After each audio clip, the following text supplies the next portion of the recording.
Hey guys, what's going on? Trocheck Game 6 here, and obviously the game is ended. I didn't go tonight. And we can start off by saying, yeah, we're still talking about it. Yeah, we're still talking about it. Yeah. Years and years and years and years and years later, about 4 years later, Vincent Trocheck was tripped. Now, the story of tonight was Trocheck did the tripping tonight. Alright? God awful. God awful. Okay? The Florida Panthers did not play well. You hear me? They did not play well. Again. People out there are now saying that the Panthers did recover after they're letting up 2 goals tonight. No! Wrong. I just realized the mic is too far away. No! Wrong. We were bad. Like, real bad tonight. Let's get through it.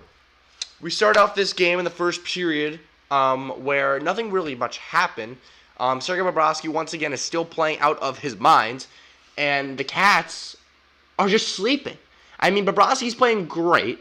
The one problem that people seem to think that we had was Bobrovsky. He's finally awake and playing out of his mind, while the Florida Panthers haven't woken up. The first line hasn't woken up. The second line, Connolly, you're fine. I'm giving you a pass on this one. But Vincent Trocheck, you're not fine. Mike Hoffman, you're waking up a little bit, okay? But the bottom 6 can't be what it is right now. It's awful. And the defense just looks all over the place. Aaron Ekblad was the best player on the ice tonight. Don't get me wrong for the Cats. Aaron Ekblad was the best player on the ice that was a skater. Okay, we'll get to that. So, Frank Vatrano takes a very stupid penalty in the last minute of the first period with about 17 seconds left, trips down an Islander. Then the Islanders head to the power play, and right out of the second period, only 49 seconds in, and boom, a shot from the point because of an Anders Lee screen. Devin Tays gets his 3rd goal of the year on the power play, and the Isles go up 1-0. Now, you guys know, if you guys go watch past videos, you know, I hate the Islanders. Like, when I tell you I hate the Islanders, I hate the Islanders with a passion. Like, this, like, I get angry when we lose to this team. Like, I even said the other night that, like close to the end of the game, of course, because, like, I'd rather beat Tampa. But I was saying, like, okay, this is fine if we just beat those freaking Islanders. Like, if you guys go back on my channel and go watch all of the games against the Islander videos, and you go and hear me say, like, oh, these freaking Islanders. I say it all the time because I hate them. And thank God we're not seeing them again this year. The bad side is we're not seeing them again this year, and we lost the season series and got swept. Okay? A little bit later, another penalty taken by the Cats. A mental blunder by Mackenzie Weegar, who I love, gives it right back out into the middle on the penalty kill. And then a wide-open pass to a wide-open Matthew Barzal makes it a 2-0 lead. His 13th of the year for Barzal.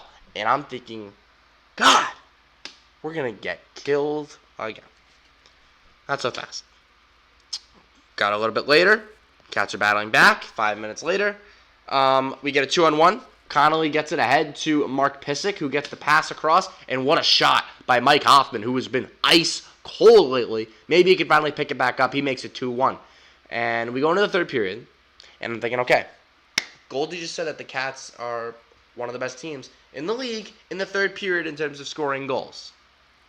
Can we turn it on here? Because it was obviously turned off for the whole game against Tampa. We almost got shut out. Now we got to wake up.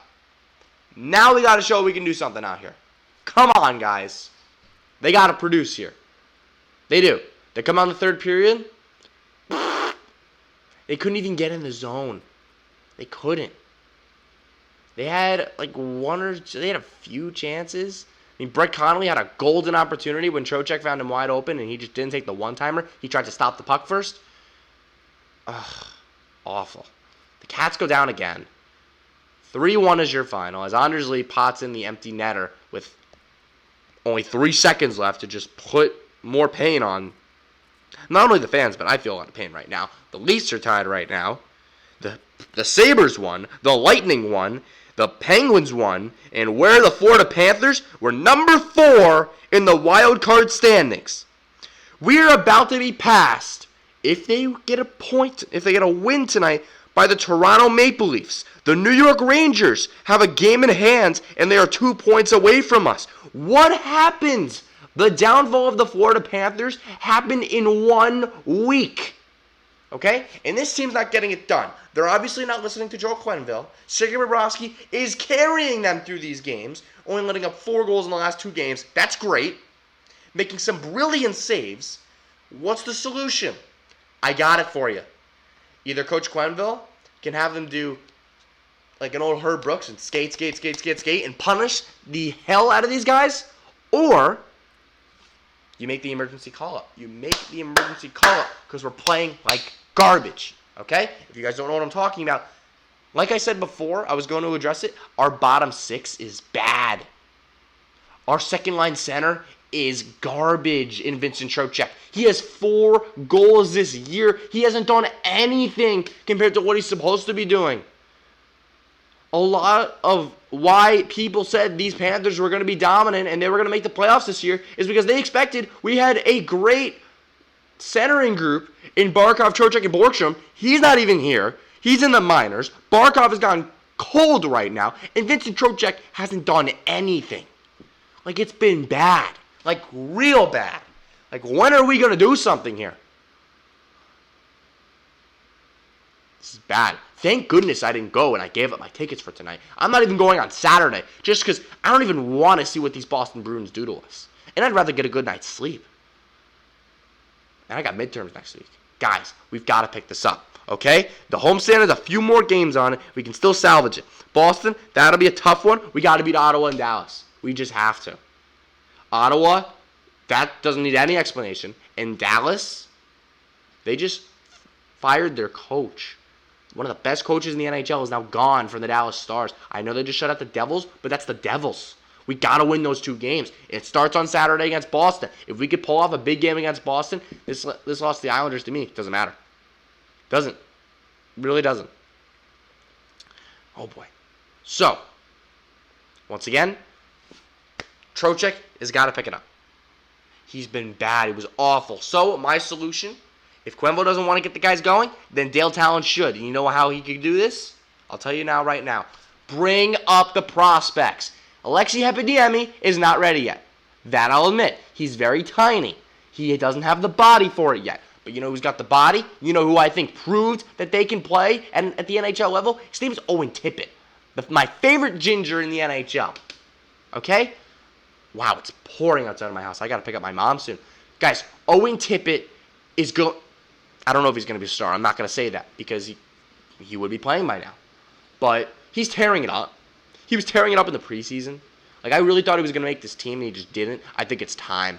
Like, we're not getting anything from that bottom 6. My dream line, ready? My dream line, I had 2 dream lines in the preseason. It was Borgstrom at center, which I think they should also call it Borgstrom. I think he's had enough punishment playing in the AHL. He's ready to come up, be that third-line center, and who knows, maybe even you put him on the second line, because Trocheck's just been that bad, okay?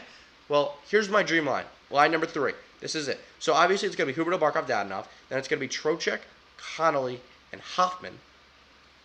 And then on the third line, you got Tippett, Vetrano, and Borgstrom. And Dennis Morgan is your skill guy on your 4th line. That, I think, is what we need. It really is. Because if we can bring Tippett and Borgstrom, we get a lot more creativity and skill in that bottom 6. We are going to be great. That's my prediction. So, hopefully you guys enjoyed this video where I go on a little rant and I'm pissed that we lost to the freaking Islanders again. But hopefully you guys enjoyed this video, and I will see you on Saturday.